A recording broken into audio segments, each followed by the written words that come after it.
ক্ষুধা, অপুষ্টি আর লাগাতার বোমাবর্ষণে গাজার জনজীবন এখন ভয়াবহ দুর্দশার নাম। প্রতিদিনই মারা যাচ্ছে মানুষ, একদিকে গুলি, অন্যদিকে অনাহার। দুই দিক থেকে মৃত্যুর মিছিল যেন বেরিয়ে চলেছে। আন্তর্জাতিক গণমাধ্যমে উঠে এসেছে হাড় জিরজিরে শিশু, খাদ্যের খোঁজে হাহাকার করা হাজারো পরিবারের গল্প। এসব দেখে স্তব্ধ বিশ্ব। যুদ্ধ থামাতে নেতানিয়াহু সরকারের উপর বেড়েছে আন্তর্জাতিক চাপ। গাজায় যুদ্ধ অব্যাহত থাকলে এবং ইসরায়েল অবিলম্বে যুদ্ধবিরতিতে না এলে ফিলিস্তিনকে স্বাধীন রাষ্ট্র হিসেবে স্বীকৃতি দেওয়ার হুঁশিয়ারি দিয়েছে ইউরোপের কয়েকটি প্রভাবশালী দেশ। গাজার মানবিক বিপর্যয় এবং ইসরায়েলের চলমান হামলার মুখে এই রাষ্ট্রগুলো বলছে, দমন পীড়নের চেয়ে কূটনৈতিক সমাধানই এখন একমাত্র উপায়।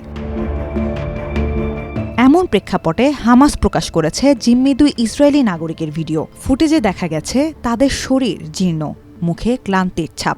এতে খোদ ইসরায়েলের ভেতরেই চাপ বেড়েছে নেতানিয়াহুর উপর। এরপরই আরও আগ্রাসী হয়েছে নেতানিয়াহু। স্থানীয় গণমাধ্যমগুলোর প্রতিবেদন অনুযায়ী এবার গাজার পূর্ণ দখল নিতে চায় ইসরায়েলের এই নেতা। উদ্দেশ্য হামাসের হাতে থাকা জিম্মিদের মুক্ত করা, বিশেষ করে যেসব এলাকায় বন্দীরা রয়েছে সেসব অঞ্চলে অভিযান তীব্র করার সিদ্ধান্ত নিয়েছেন নেতানিয়াহু। ইসরায়েলের চ্যানেল 12কে এক উচ্চপদস্থ সেনা কর্মকর্তা জানান, এখন আর পেছানোর সুযোগ নেই।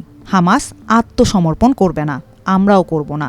তাই এখনই কিছু না করলে বন্দীরা ক্ষুধায় মারা যাবে, আর গাজা থাকবে হামাসের দখলেই। সোমবার মন্ত্রিসভার বৈঠকে নেতানিয়াহু বলেন, আমাদের সব যুদ্ধ লক্ষ্য পূরণ করতে হবে। শত্রুদের পরাজয়, জিম্মিদের মুক্তি এবং গাজা ও ইসরায়েলের নিরাপত্তা নিশ্চিত করাই আমাদের লক্ষ্য। তবে নেতানিয়াহুর গাজা দখলের পরিকল্পনার ব্যাপারে তীব্র নিন্দা জানিয়েছে ফিলিস্তিনি পররাষ্ট্র মন্ত্রণালয়। বলেছে, এই বিষয়ে এখনই হস্তক্ষেপ প্রয়োজন আন্তর্জাতিক সম্প্রদায়ের।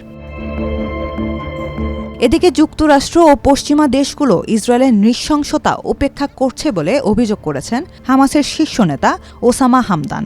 ফিলিস্তিনিদের দুর্ভোগের জন্য নেতানিয়াহুর একগুঁয়েমি আর অহংকারকেই দায়ী করেছেন তিনি।